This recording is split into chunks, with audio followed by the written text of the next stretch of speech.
వినిపిస్తుందా? సుజాత గారు, రేపు జగన్మోహన్ రెడ్డి గారు తిరుమల వెళ్తున్నారు, అది సేఫ్ కాదు, భక్తుల మనోభావాలన్నీ ఇప్పటికే చాలా దెబ్బతిని ఉన్నాయట, ఇబ్బందికరంగా అక్కడ పరిస్థితులు ఉంటాయి అని చెప్పి కీర్తన గారు ముందస్తుగానే హెచ్చరిస్తున్నారు.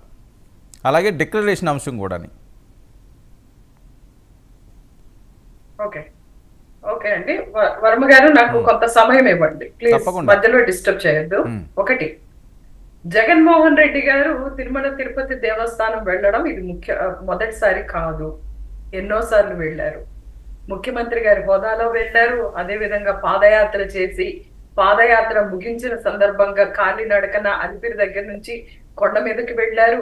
అదే విధంగా ప్రధానమంత్రి గారు పక్కన ఉంచుకొని ఏ రోజు కూడా డిక్లరేషన్ ఇవ్వలేదు జగన్మోహన్ రెడ్డి గారు. ప్రధానమంత్రి గారు కూడా పక్కనే ఉన్నారు, మరి ప్రధానమంత్రి గారే అడగలేదు ఏ రోజు కూడా. వీళ్ళేంటో అడుగుతున్నారు ఇప్పుడు. ఏంటంటే ఓడలేనమ్మకి ఏదో అంటారు కదా సామెతలు, ఆడలేక మధ్యలో తోడు అన్నట్టు వీళ్ళకి ప్రజాభిమానం పొందడం తెలియదు. దేవుణ్ణి అడ్డు పెట్టుకొని ఈరోజు సిట్ అనేటువంటిది ముందు అలిగేషన్స్ చేయాలి, ముందు అబాండాలు వెయ్యాలి, దేవదేవుడి మీద అబాండాలు వేసేసి ఆ తర్వాత సిట్ వేసుకోవాలి. అంటే నిరూపణ లేకుండా, అసలు కల్తీ జరిగిందో లేకుండా, ఇన్వెస్టిగేషన్ లేకుండా దేవదేవుడి మీద నిందలు వేసేసి ఆ తర్వాత మేము బురద జల్లాం కడిగేసుకోండి అనాలి. అదేనా వీళ్ళు చేసే రాజకీయం? దానికి మళ్ళీ మొగ ముత్తైదువో లేకపోతే మాడా ముత్తైదువో ఎవరో ఆ డిప్యూటీ సీఎం అనేటువంటి మళ్ళీ అదొక నటన. ఇప్పుడు మీరు సిట్ ఎందుకు వేసారు చెప్పండి? మీరు అసలు నిరూపణ చేయకుండా, ఇన్వెస్టిగేషన్ లేకుండా మీరు ఏ రకంగా దేవదేవుడి మీద ఇంత హిందూ మనోభావాలను దెబ్బతీసేటట్లు ఏ రకంగా మీరు ఎలిగేషన్స్ చేస్తే దాన్ని నిరూపించి ముందు పెట్టండి. అంతేగాని ముందు ఎలిగేషన్స్ వేసేసి ఆ తర్వాత మేము సిట్టేస్తామంటే ఎట్లా? ప్రపంచవ్యాప్తంగా ఉన్నటువంటి భక్తులు కానీ హిందువుల మనోభావాలు కానీ దెబ్బతిన్నాయా లేదా? ఇక్కడ ఒకటి, 1000 కాళ్ల మండపాన్ని ఎవరు పడగొట్టారండి? చంద్రబాబు నాయుడు గారు కదా. విజయవాడలో అమరావతిలో 300 గుళ్ళు కూలగొట్టి విగ్రహాలని మున్సిపాలిటీ చెత్తకుప్పలో వేసింది ఎవరు? చంద్రబాబు నాయుడు గారు కదా. ఎవరు చేయాలి ప్రాయశ్చిత్యం? చంద్రబాబు నాయుడు గారు చేయాలి.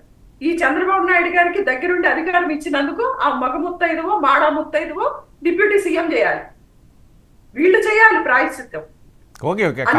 కాంట్రవర్సీ మళ్ళీ ఎందుకండి? ఆ ముత్తైదువులు అది ఆయన ఒకటి అలా మెట్లకి పసుపు కుంకుమ పెట్టేది ముత్తైదువులే అంటామండి. ఒకటి, వర్మ గారు వీళ్ళు చేసేటువంటి బురద రాజకీయాలు, రాజకీయంగా ఎదగడానికి మామకే వెన్నుపోటు పొడిచి వచ్చినటువంటి నాయకుడు చంద్రబాబు నాయుడు గారు. అది ఆయన మొదటి అడుగు. ఈ రోజు చంద్రబాబు నాయుడు గారిని నమ్ముకొని మరి ల్యాండ్ టైటిలింగ్ యాక్ట్ అనేటువంటి దాన్ని ఏ రకంగా ఎలక్షన్స్ కు ముందు తీసుకెళ్లి దాని మీద బురద చల్లి నాకుంటున్నారు. అయిపోవటం కాదు, జరుగుతున్నటువంటి చరిత్ర ఇది. అబాండాలు వేయటం, బురద చల్లటం, ఆ తర్వాత తుడుచుకోండి అంటాం. ఆ తర్వాత ఈ రోజు చంద్రబాబు నాయుడు గారు శాంతించండి, సిట్టు చూసుకుంటుందంట. ఎవరంటే సిట్టు చూసుకుంటున్నది? వైసీపీ వదిలిపెట్టదు. కోర్టుల ద్వారా నిజ నిరూపణ జరిగే. Very good. కాదు, రేపు సేఫ్ కాదు జగన్మోహన్ రెడ్డి గారు వెళ్ళడం, భక్తుల మనోభావాలు దెబ్బతిన్నాయి. ఏ రకంగా వదిలిపెట్టదు చెప్తున్నాను. ఎవరు దేవదేవుడి మీద లీలాపనిందలు వేసి ఇంకా శాంతించండి, సిట్టు చూసుకోవడానికి బుద్ధి జ్ఞానం ఉందా? ఇంతమంది హిందువుల మనోభావాలు దెబ్బతిన్న తర్వాత, ఇంతమంది బాధపడిన తర్వాత అన్ని సిట్టు చూసుకుంటుందా? మేము అడిగేదేంటి? సిబిఐ ఎంక్వైరీ చేపించండి. జూలై 6వ తారీఖున 2 ట్యాంకర్లు వెనక్కి తిరిగి పంపించారు. అంటే జూన్ 12న చంద్రబాబు నాయుడు గారు ప్రమాణ స్వీకారం చేశారు. మీ హయాంలో జరిగినటువంటి కల్తీని మీరు నిజ నిరూపణ చేయకుండా ఏ రకంగా దేవదేవుడి మీద, లడ్డు మీద హిందువుల మనోభావాలను దెబ్బతీసేటట్లు ఎలాంటి హత్యలు చేస్తారు మీరు? మీరు నిరూపించాలి కదా. ఓకే సుజాత గారు ఒక విషయం, డిక్లరేషన్ ఇచ్చి వెళ్ళాలి. అంతకు ముందు ఇప్పుడు సేఫ్ కాదు, మనోభావాలు దెబ్బతిని ఉన్నాయన్నది కూడా మరొకటి డేంజర్ బెల్స్ మోగుతున్నాయి అక్కడ. డేంజర్ బెల్స్ ఏం కాదండి, నిజాలు నిరూపణ కావాలి. ఒకటి, వర్మ గారు దేవుడు మీకైనా దేవుడే, మాకైనా దేవుడే. ఒకటి, కీర్తన జనసేన అధికార ప్రతినిధో ఏ ప్రతినిధో కీర్తన చెప్తున్న దానికి నేను దానికి అన్నమాచార్య కీర్తన నేను పాడిస్తాను. 1000 కాళ్ల మండపాన్ని పడగొట్టింది ఎవరు? చంద్రబాబు నాయుడు గారు కాదా? గుళ్ళని కూల్చింది ఎవరు? చంద్రబాబు నాయుడు గారు కాదా? వీటన్నిటికీ బుద్ధి జ్ఞానం ఉంటే మీరు సమాధానం చెప్పండి. హిందువులకు వ్యతిరేకంగా చేసింది ఎవరు? రేపు డిక్లరేషన్ అంశం ఏంటండి? రేపు డిక్లరేషన్ అంశం ఏంటి?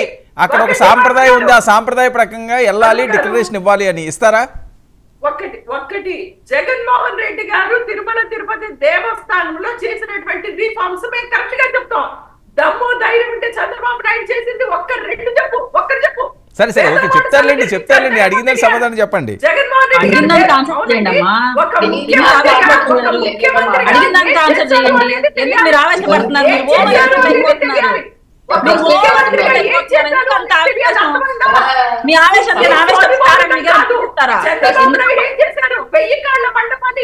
చంద్రబాబు నాయుడు ఏం చెప్పాడు, జగన్మోహన్ ఏం చెప్పాడు మనకు నేర్పించాలి. ఇప్పుడు జగన్మోహన్ రెడ్డి ఏం చెప్పాడు, చంద్రబాబు నాయుడు ఏం చెప్పాడు తెలుసుకోవాలి. మహాతల్లి పద్ధతి లేకుండా కూర్చొని మాట్లాడుతున్నాం. ఓకే సుజాత గారు